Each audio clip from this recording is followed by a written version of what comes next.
বন্ধুরা, আমরা যখন ওয়েস্টার্ন মাশরুম চাষ করি না, যখন বেড থেকে পুরা মাশরুম আমরা হারভেস্ট করে নিই, যতটা ফলন পাওয়ার কথা ততটা ফলন নেওয়ার পর আমরা এই বেডগুলোকে ফেলে দিই যখন বেডে মাশরুম হয় না। কিন্তু আপনারা চিন্তা করুন, যদি আপনার ওই বেডে এইভাবে মাশরুম হয়, তাহলে আপনার লস হবে না প্রফিট হবে?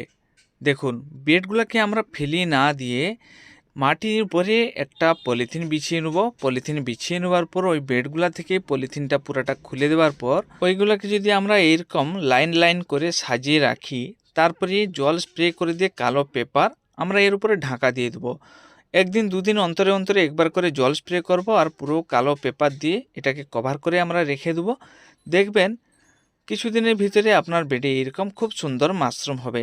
বন্ধুরা, আপনারা দেখুন কিভাবে এতে পিন হেড এসেছে। যেই বেডগুলোকে আমরা ফেলিয়ে দিই, ওই বেডগুলো থেকে আমরা যদি এরকম মাশরুম পেয়ে যাই, তাহলে আমাদের ভালোই লাভ হবে, লস হবে না। কারণ এতে আমাদেরকে কোনো পরিচর্যা করতে হবে না, শুধু মাঝে মাঝে আমরা জল স্প্রে করে দেবো, কালো পেপার বা তিরপল দিয়ে এটাকে আমরা ঢাকা দিয়ে দেবো। গাছের ছাওয়া হলে খুব ভালো হয়, নাহলে ঘরের ভিতরে যেখানে ছাওয়া থাকে সেরকম জায়গায় বেডগুলা দিয়ে আপনি জলের পরিমাণ একটু বেশি হলেও কোনো অসুবিধা নেই, কিন্তু যেহেতু আমরা নিচে পেপারটা দিয়েছি, জল বেশি হলে নিচের খড়টা পচে যাবে। এইরকম রাখার পরে প্রথমবারে আমি দেখুন কত সুন্দর মাশরুম হারভেস্ট করেছিলাম। মাশরুম হারভেস্ট করার পরেও এতে অনেকগুলা পিন হেড ছিল। ওই পিন হেডগুলো আবার বড় হয়ে এরকম মাশরুম হয়েছে। আবার এই মাশরুমগুলো হারভেস্ট করার পরেও এর গায়ে আবার অনেকগুলা পিন হেড আছে।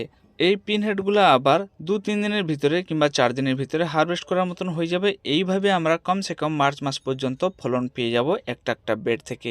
তাহলে চিন্তা করুন, আমরা লাভে থাকবো না ক্ষতিতে থাকবো?